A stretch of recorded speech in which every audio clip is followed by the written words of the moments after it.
e bem-vindo às Crônicas Romanas, uma história de Roma em português. No episódio anterior, nós vimos o começo da República e como os reis das cidades vizinhas, principalmente na Etrúria ao norte, se sentiam ameaçados por esse experimento republicano.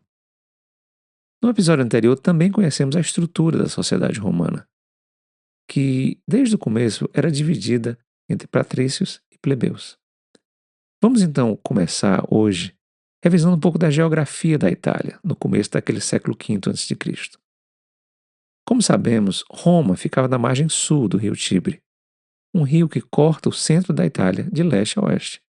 Ao norte dos romanos, a gente sabe que estavam os etruscos, uma civilização avançada, poderosa e composta por uma confederação de cidades, algo parecido com a confederação de cidades e estado que existia na Grécia Antiga naquela época.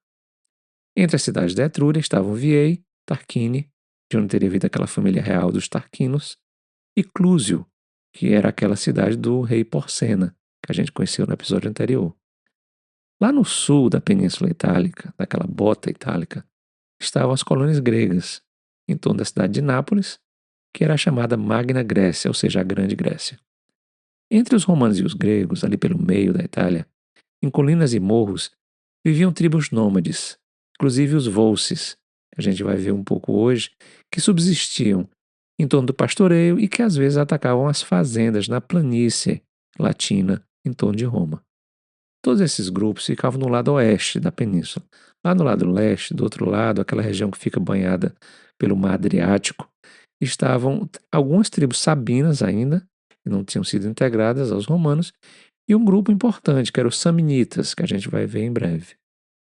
Cada um desses grupos apresentou desafios diferentes para os romanos no processo da unificação da Península Itálica, sob o domínio de Roma.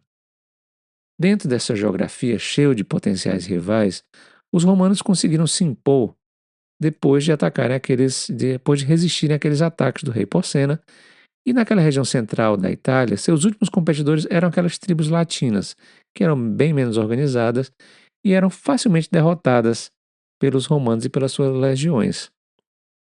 Então a vida na primeira década da República seguiu um ritmo dividido entre cuidando das plantações, que em Roma era principalmente de azeitona para azeite de oliva e uva, para o vinho e trigo, e organização das legiões, das tropas, para defender eventuais ataques. Esse ritmo só tinha um problema. Os plebeus acabavam ficando endividados, porque eles não tinham como tomar conta das suas fazendas quando estavam guerreando para defender Roma. E as suas dívidas iam ficando cada vez maiores. Então, a gente lembra que em Roma, um homem, um cidadão inclusive, poderia se tornar escravo do seu credor, quando ele não pudesse pagar a dívida.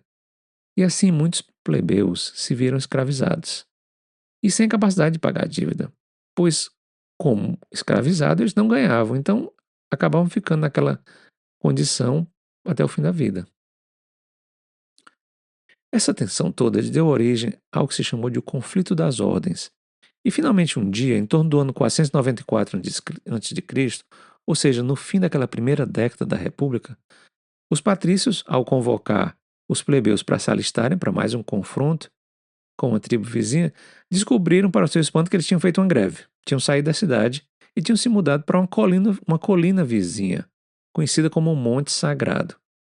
E eles, plebeus, diziam que só voltariam depois que mudanças políticas fossem feitas para aliviar o problema do débito, para aliviar a questão da falta de representatividade plebeia entre as autoridades da República e que as terras confiscadas durante as guerras fossem distribuídas para os pobres, em vez de tivessem dado acesso aos pobres, em vez de ser vendidas simplesmente a preços nominais aos patrícios que tivessem conexões com os círculos de poder.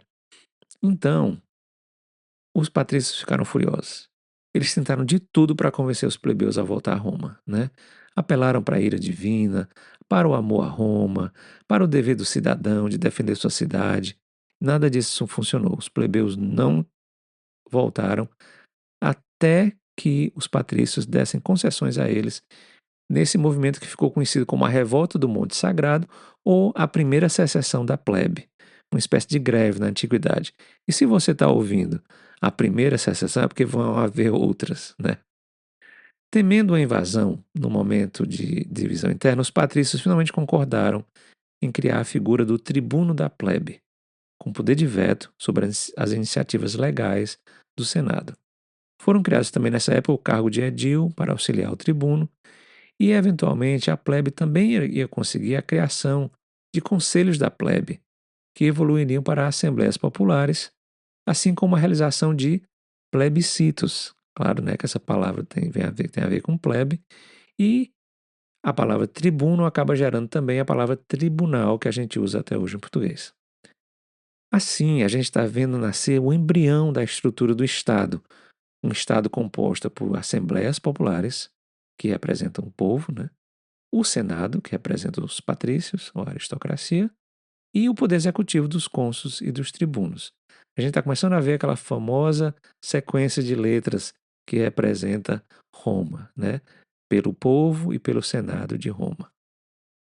Consolidada essa primeira concessão, os plebeus voltaram para Roma e a República teve que enfrentar uma disputa com a tribo vizinha, que eram os Volsces. Os Volsces eram uma daquelas tribos nômades que a gente falou, que viviam naquelas colinas ali entre Roma e a Grécia, a Magna Grécia, né? Num primeiro embate, as tropas de Roma foram lideradas por um patrício chamado Caio Mácio, e ele comandou a tomada de uma cidade volse chamada Corioli. Então ele ganhou o apelido de Coriolano. Era um costume romano dar apelido às pessoas. Esses apelidos poderiam fazer menção a atributos físicos, mas também faziam menção a feitos históricos, né, que a pessoa tivesse participado. Então, ele ganhou o apelido de Coriolano. O Coriolano era um patrício e ele tinha horror àquelas concessões que foram feitas durante o conflito das ordens. E aproveitou esse momento de fama dele, de celebridade, para tentar desfazer aquele acordo, para tentar acabar com a figura dos tribunos. Os plebeus, obviamente, ficaram furiosos e o tribuno da plebe decidiu julgar o coreano por traição. O coreano, nada bobo, né? Sabia que ele não tinha a menor chance de sobreviver a um julgamento desse, decide fugir de Roma. E ele foge para onde? Ele foge para Volsci, que é aquela cidade que ele tinha derrotado. Essa figura do Coriolano, então, entra na história como um traidor, né? Um traidor lendário a Roma. Sob o comando do Coriolano, então, os Volti começam a ganhar batalhas contra as legiões romanas e terminam fazendo um forte, um cerco ao redor da cidade. Os romanos ficam apavorados com essas tropas imensas comandadas por um dos seus mais capazes generais. Eles apelam de tudo para o Coriolano não destruir Roma, né? Os companheiros foram pedir a ele para não atacar a cidade. Os senadores, patrícios como ele, foram pedir para ele que não atacasse a cidade. Mas apenas depois de um apelo direto da sua mãe, o Coriolano ordena as tropas para que voltem. Os Volt ficam, obviamente, nada satisfeitos e o Coriolano acaba sendo executado por aqueles por quem ele traiu Roma. Essa história vai inspirar uma tragédia do Shakespeare, né? Assim como uma obra do Beethoven, uma obra do Bertolt Brecht, várias peças de teatro, essa figura meio trágica, não, essa figura trágica do Coriolano, que é uma das tragédias de Roma e que o Shakespeare escreveu. O Coriolano, ele seria esse herói antipopular, né? Um herói visto por alguns como um proto-fascista, na verdade. Um herói da elite que detesta a ambição do povo, da plebe, de se igualar aos patrícios. Uma citação mais recente para os mais jovens pode ser vista nos filmes e nos livros dos Jogos Vorazes, onde o personagem do presidente é o presidente Snow, cujo primeiro nome é Coriolano Snow, né? O Plutarco, nas suas vidas paralelas, que a gente usa como referência aqui algumas vezes, e que também serviram de referências para o William Shakespeare, quando ele escreveu aquela tragédia, coloca o Coriolano lado a lado do Alcebíades, do grego Alcebiades. A gente lembra que o Plutarco, nas vidas paralelas, é um romano e um grego, né?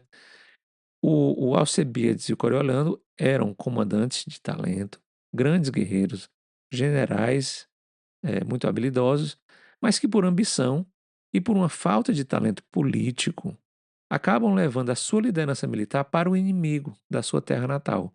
O Coriolano, como a gente viu, se aliou aos Voltes nas guerras contra Roma, e o Alcebíades se aliaria a Esparta na luta contra a sua terra natal, que era Atenas. Finalmente, uma hipótese para a gente fechar o episódio de hoje.